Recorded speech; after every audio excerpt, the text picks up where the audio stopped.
ओम श्री गंगानाथाय नमः। ओम श्री गंगानाथाय नमः। ओम श्री गंगानाथाय नमः।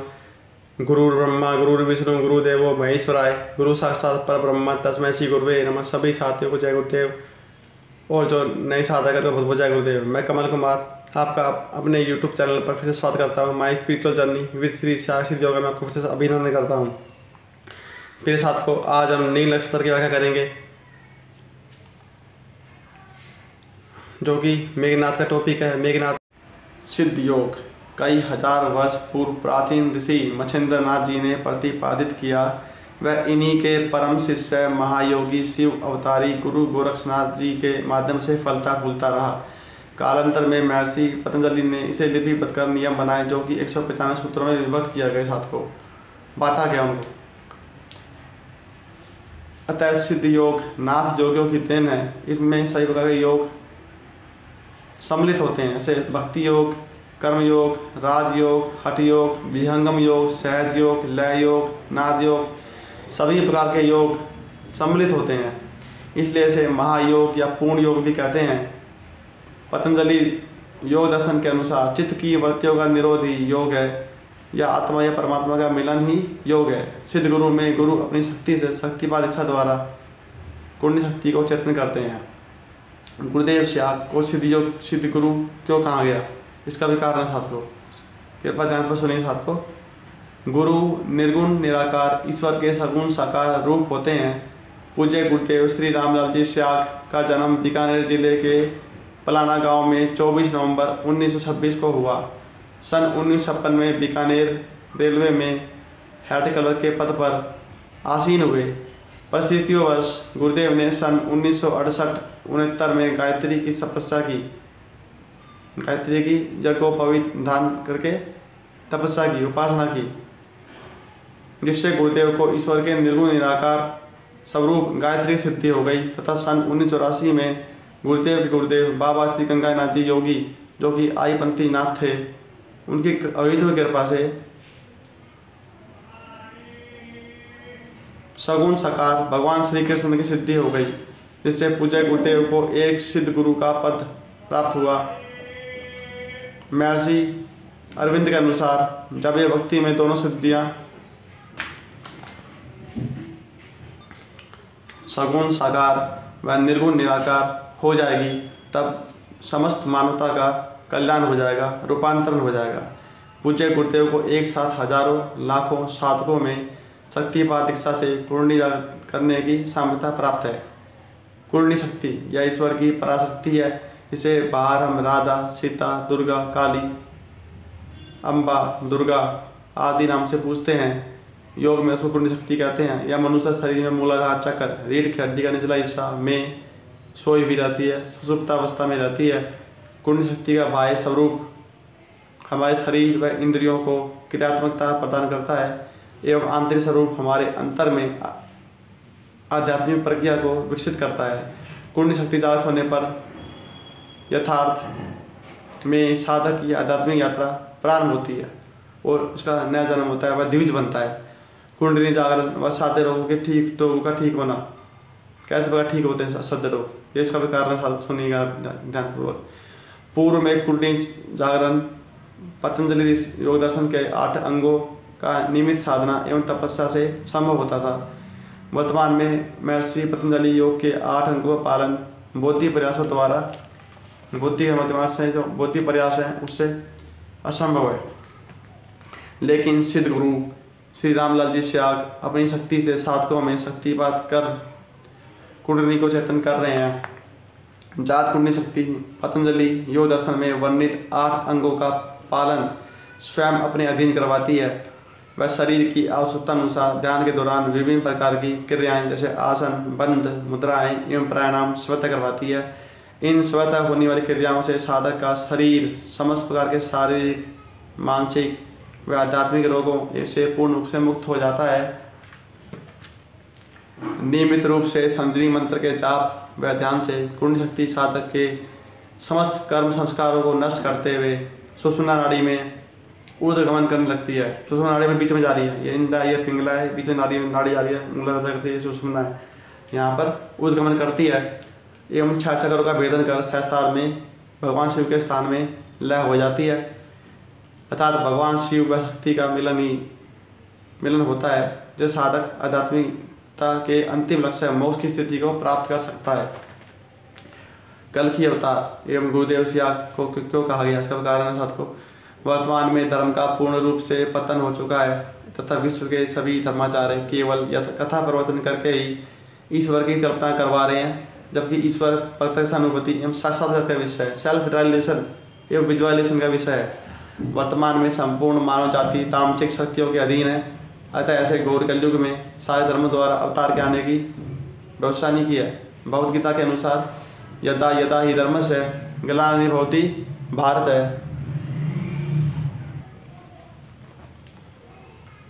अभ्युत्थानम् धर्मस्य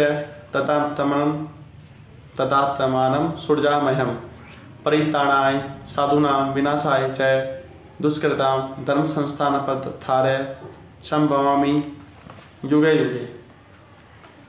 महर्षि अरविंद ने इस संबंध में भविष्यवाणी की है कि 24 नवंबर 1926 में श्री कृष्ण का पृथ्वी पर अवतरण होएगा। श्री कृष्ण अति मानसिक प्रकाश नहीं है, वे श्री कृष्ण के अवतरण का अर्थ है अति मानसिक देव का अवतरण, जो कि जगत को अति मानसिक और आनंद के लिए तैयार करता है। श्री कृष्ण आनंद में है, वे अति मानस को अपने आनंद की ओर उद्बुद्ध करके अपने विकास मनुष्य संपूर्ण विकास का समर्थन और संचालन करते हैं।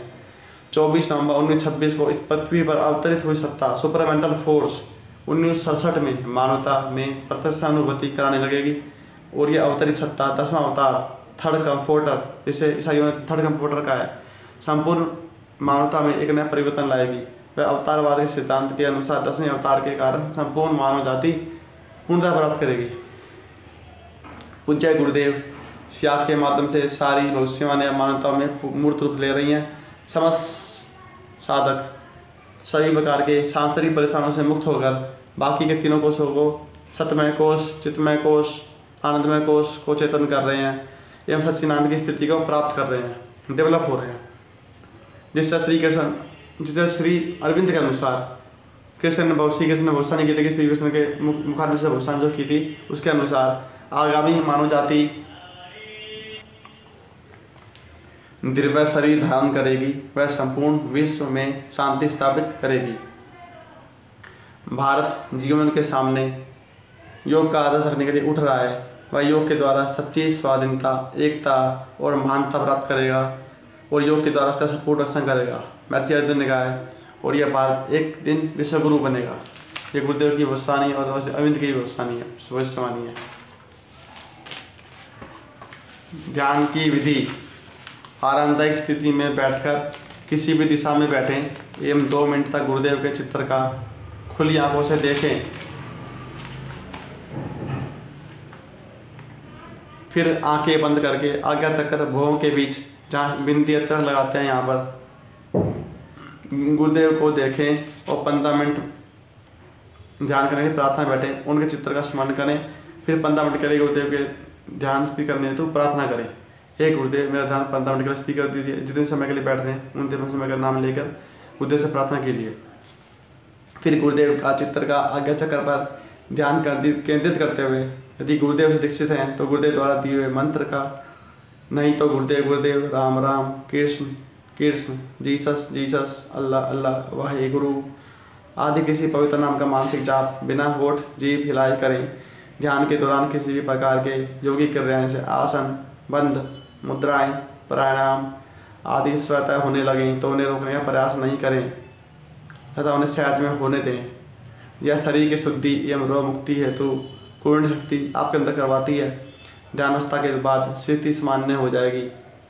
ध्यान नियमित रूप से दिन में 2 बार करना है, 15 मिनट सुबह, 15 मिनट शाम को। सूर्यास्त के से पहले, सूर्यास्त से बाद खाली पेट करना है। बीमारी से जल्दी छुटकारा पाने के लिए गुरुदेव द्वारा दिए गए मंत्र का हर समय सघन जप करते रहें और अपने दैनिक सभी कार्य करते हुए और ध्यान से पूर्व गुरुदेव से प्रार्थना करते रहें। शक्तिपात दीक्षा कैसे प्राप्त करें साधकों? शक्तिपात दीक्षा के लिए आप गुरुदेव के संजीव मंत्र टाइप कर सकते हैं यूट्यूब पर। संजीवनी मंत्रा, गुरुदेव श्याग मंत्रा, गुरु श्याग मंत्रा, इस तरह सर्च कर सकते हैं और वहाँ से दीक्षा ले सकते हैं। सीढ़ी से दिशा ले सकते हैं, अगर साधक के पास सीढ़ी है तो उससे भी आप दिशा ले सकते हैं। और गुरुदेव के प्रोग्राम चलते रहते हैं उनके आश्रम पे, वहाँ से भी आप दिशा ले सकते हैं। संजी मंत्र आपको बृहस्पतिवार को सुनना होगा, उसी दिन से आपकी दीक्षा हो जाएगी, क्योंकि गुरुदेव का आदेश है कि यह दीक्षा बृहस्पतिवार को दी जाए, क्योंकि बृहस्पतिवार के दिन गुरु का वार होता है। और जो कि हमारे देवताओं में बृहस्पति गुरु हुए हैं, इसलिए उनकी के अनुसार हमें गुरुदेव का आदेश है कि बृहस्पतिवार को दीक्षा दी जाए संजी मंत्र की। संजी मंत्र आप दीक्षित नहीं है तो आप जिस कृष्ण जिसे भगवान को मानते हैं उसका जाप कर सकते हैं और ध्यान आरम्भ कर सकते हैं, उससे पुण्य शक्ति याद हो जाएगी। गुरुदेव से आके सिद्ध योग से लाभ। भारतीय योग दर्शन के अनुसार समस्त प्रकार के शारीरिक रोगों जैसे एड्स, कैंसर,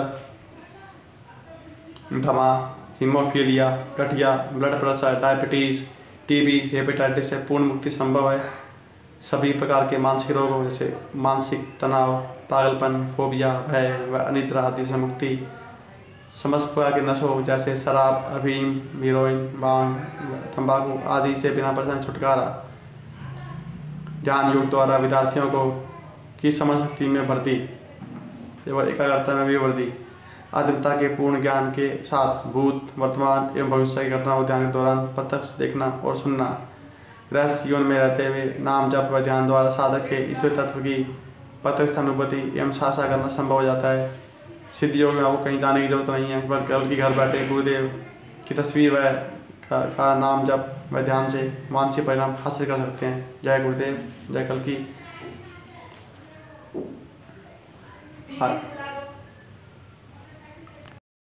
आइए साथ को अब हम नील नक्षत्र या नील पुरुष के दर्शन का वर्णन करते हैं। नील पुरुष का दर्शन सगुण साक्षात्कार, यह साधक की मेघ गर्जना की स्थिति है। 10वें नाथ की व्याख्या है, उसके बाद ये परिवर्तन है, उसके बाद जो परिवर्तन होता है उसकी व्याख्या है। इसमें साधक के साथ नवीन घटना घटती है। कृपया से ध्यानपूर्वक सुनकर मत छोड़ना। साधकों यह एक वास्तविकता है। इसमें आते ही साधकों को हर जगह गुरुदेव दिखाई देते हैं। इसमें साधक को पूर्व, पश्चिम, उत्तर, दक्षिण में गुरुदेव भी दिखते हैं। ऊपर अंतरिक्ष, आकाश और नीचे भी गुरुदेव भी दिखाई पड़ते हैं। यहाँ तक कि अपने शरीर में आँख, कान, नाक और मुंह में भी श्री गुरुदेव, समस्त सतगुरुदेव भी दिखाई देते हैं। यहाँ तक कि कंठ में, बाहु में, पीठ में और जंघा में, पाँव में, चरणों में हर जगह गुरुदेव भी दिखते हैं। और चेतना के सूक्ष्म केंद्र सभी चक्रों में दिखाई पड़ते हैं। जब आप ध्यान में बैठते हैं तो एक रक्तेश्वरी चमक दिखती है, आभा मंडल दिखते हैं। एक के बाद रक्तेश्वरी, श्वेतेश्वरी, कृष्णेश्वरी, नीलेश्वरी खड़ी जाती है आपके ओटा मंडल में। हृदय में आनंद की अनुभूति होती है। सहस्रार चक्र में सिद्ध योगी या साधक को मेघ गर्जना सुनाई देती है। फिर एक महान चमत्कार के विषय में साधक को कुछ भी नहीं बोलना चाहिए, मगर श्री गुरुदेव बोलने की प्रेरणा करते हैं। इस समय इस चमत्कार के विषय में लिखने की साधक की क्षमता नहीं होती। साधक का हाथ नहीं हिलता, उंगलियां चलना बंद हो जाता है, आंखें नहीं खुलती। किस साधक की तो जीवा मतलब चालू रहती है, साथ उस जीवा में गुरुदेव बैठे होते हैं। साधक के बोलने का अधिकार नहीं होता है। केवल वाणी में गुरुदेव भी ज्ञान का संचार करते हैं। तेजस्वी नीलबिंदु अंतरंग की अनंत प्रकार की तेज किरणों सहित समीप आते ही बढ़ने लगता है साधक में। यह साधक समय घंटा करती होकर मनुष्य आकार में बढ़ता जाता है। उसमें तीव्र तेज फूट निकलता है। जब तक वह बढ़ता है तो साधक इसे प्रत्यक्ष देखता है। वो परमास्त्र डूबा रहता है। क्षण भर के साधक का होश चला जाता है। साधक अंतरों में खांस हो जाता है, पता नहीं चलता। स्वयं कबीरदास के उदाहरण है। वह सर्व के लोक में कहाँ विश्राम करने चला गया। कई बार साधक में परिवर्तन के कारण क्षण भर के लिए अपने को भूल जाता है। आपा नहीं रहने से दूसरा भी सब लुप्त हो जाता है। हाँ, साधक की ध्यान की स्थिति वैसी रहती है। उसके चमकते हुए फिर भी गुरुदेव प्रकट हो जाते हैं। तंत्र लोक में जाता है, प्रज्ञा जाती है, दिव्य स्मृति पुनः लौट आती है। साधक के सामने मनुष्य रूप धारण किया हुआ अंडा करती नीलबिंदु खड़ा रहता है। फिर उसका तेज कम होता जाता है। देखता है कि साधक क्यों में नील पुरुष है, क्या रूप होता है उसका। वह नीलिमा से चमचम चमकता हुआ रहता है। उसका शरीर सब धातुओं के रस वीर्यों का बना हुआ नहीं है। वह तो जिस नील पुंज का चिन्ह में अंजन से दिव्य दृष्टि प्राप्त हो जाती है, उस अनंत चिन्ह में किरण पुंज के शरीर का वास होता है। किस शरीर का होता है? वह तो चैतन्य का गोला था। वह तो साधक की चिदम्बा चिंद्रवासिनी कुंडलिनी का स्वरूप था। सामने वह दिव्य महापुरुष खड़ा रहता है जो चमचम चमक रहा था। वह क्या सुंदर शरीर होता है! वाह, क्या सुंदर आंखें थी! क्या उसकी नाक की चोंच थी! क्या उसके कर्ण और कर्ण कुंडल थे! कितने सुंदर बाल थे! क्या सुंदर मस्तक था! दाढ़ी नहीं थी मस्तक पर साधक को। सब रत्नों से मढ़ा हुआ किरीट था। वे रत्न इस पृथ्वी के नहीं थे, वे तो चिन्मय थे, यहाँ के जैसे जड़ नहीं थे। क्या उसके सुंदर लंबे हस्त, क्या उंगलियाँ, क्या नख, सब नील। क्या सुंदर मुलायम वस्त्र पहना हुआ था! क्या उसके लंबे लंबे पाँव थे! क्या पाँव की उंगलियाँ थी! उसका सर्वांग कितना सुंदर था! मैं उसका नीचे से ऊपर से नीचे तक आश्चर्यचकित होकर साधक को एक तरफ देखता है। वह मेरे सामने आकर हुकार करते हुए कुछ संकेत सा करता रहा। कुछ बोलो, साधक कहता है। उसने कहा, मैं क्या बोलता। साधक उसको देखने में मस्त रहता है। वह नील पुरुष साधक की प्रदक्षिणा करता है। एक प्रदक्षिणा करके फिर नील पुरुष खड़ा हो जाता है। फिर वह मेरी आंखों को देखकर, साधक की आंखों में देखकर कुछ संकेत करने लगा। वह बोलता है, हमें सब ओर से दिखाई देता है, आंखों से भी दिखता है, नाक से भी दिखता है, हमारे सर्वत्र चक्षु में, मुझे सर्वत्र दिखता है, मेरे सर्वत्र जिह्वाएं हैं। मैं जीवा से भी नहीं, हाथ से भी नहीं बोलता हूँ और पाँव से भी नहीं। वो सर्वत्र कान है, मैं सर्वांग से सुन सकता हूँ। इस प्रकार मैं पाँव से भी चलता हूँ और सिर से भी। मैं कैसे भी चल सकता हूँ। एक क्षण भर में कितनी भी दूर जा सकता हूँ। पाँव बिना चलता हूँ, हाथ बिना पकड़ता हूँ, जीवा बिना बोलता हूँ, हाथ आँखें बिना देखता हूँ, दूर दूर से होते हुए बहुत नज़दीक रहता हूँ, सभी शरीरों में शरीर होकर रहते हुए भी शरीर में भिन्न रहता हूँ। ऐसा कहकर कुछ और कहा। ऐसा साधक सुनता है। यह लिखने का विषय नहीं है, यही सिद्ध मार्ग है। इतना और से अर्थात नील पुरुष ने कहा। एक हाथ ऊपर उठाकर आशीर्वाद मुद्रा में हिलाया। साधक के देखते ही देखते नील अंडा जो 6 फुट तक बढ़ा हुआ था वह सिकुड़ने लगा। वह मेरी नील ज्योति यानी नील बिंदु होकर रह गया। छोटा छोटा होता गया, छोटा होते ही वह नीलेश्वरी हो गया, फिर बिंदु होकर रह गया। उसमें साधक अत्यंत विस्मित रहता है। वो अंतर में महान आनंद रहता है। फिर इसमें गुरुदेव की कृपा रहती है। परमेश्वरी श्री चित्त कुंडलिनी का परम श्रवण होते ही साधक तंद्रालोक में चला जाता है। तंद्रालोक में साधक को समझ आता है कि यही नील पुरुष है जिनका सगुण साक्षात्कार के दाता बोलते हैं। इनको अव्यक्त महापुरुष भी कहते हैं। इनके वरदान से आगे चलकर सत्य सत्कार होता है। वह महापुरुष कुछ आशीर्वाद देकर नील से आया था, उस नील में चला गया। नील नक्षत्र से आया था, नील में चला गया। ऐसा होते ध्यान बयान हो गया। क्या ध्यान लोक के अत्यंत दर्शन है, अत्यंत दर्शन है। क्या मानव की योग्यता है, क्या उस नील बिंदु की महानता है, क्या यह ध्यान की अवस्था की देन है, क्या मानव की महिमा है। यह मानव महान है। नील पुरुष कहता है, तू महान है, तू अनंत है, तू अद्भुत है। इस प्रकार मानवता को धन्यवाद देता हुआ देखे हुए दृश्य को फिर से एक बार ध्यान में लाता हुआ वह आनंदित हो गया। वह अब अहम आत्मा में स्थिर हो गया। सोहम इसमें पूर्ण विश्वास हो गया।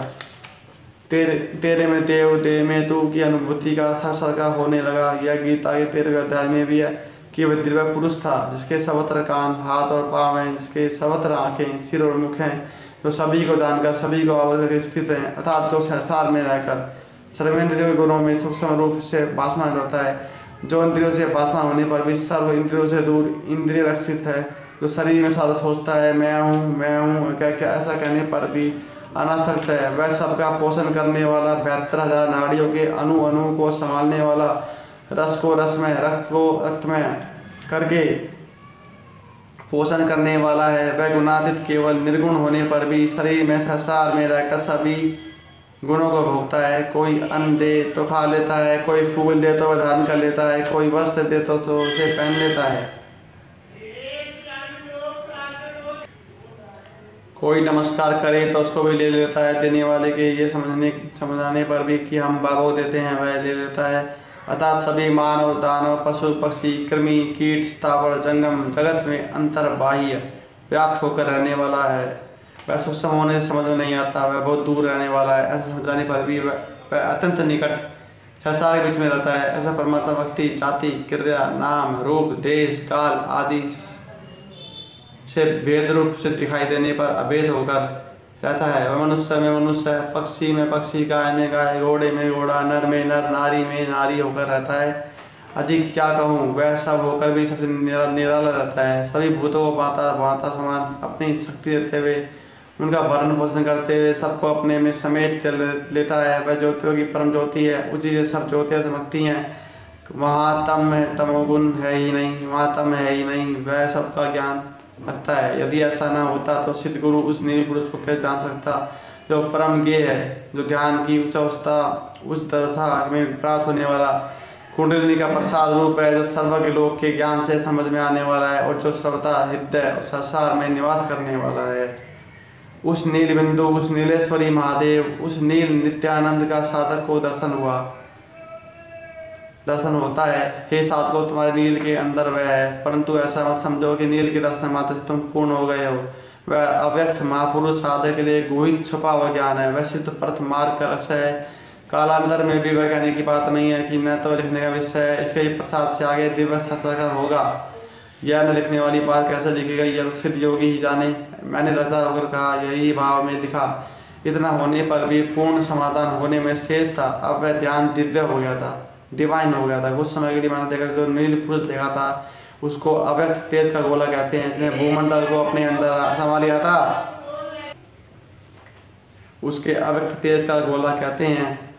जिसने भूमंडल को अपने अंदर समा लिया था, उसके योगी जन ध्यान उस नील के अंदर देखते हैं। अब साधक को इतना इसका ही ज्ञान ध्यान होता, इसका ही श्रवण होता। अब यही साधक के मनोदेश में मूर्ति होकर बैठ गया।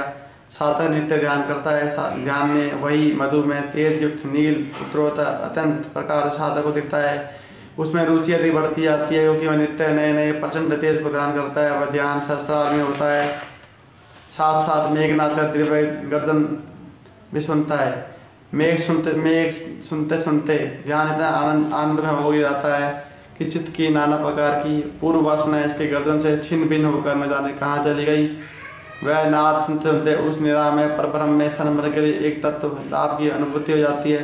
साधक यह बात न भूले कि अंतर्ज्ञान की भंडार स्वरूप मूलाधार चक्र में स्थित महाशक्ति कुंडलिनी गुरु प्रसाद से जब जाती है, तब वह साधक का पूर्ण योग स्थिर करती है। साधक जितना उस कुंडलिनी और गुरु में शरण लेता है, उतना ही विलक्षण के लिए उसके सम्मुख खड़े रहते हैं। श्री गुरुदेव और शक्ति के शरण लेने की बात को बारंबार स्मरण करना चाहिए।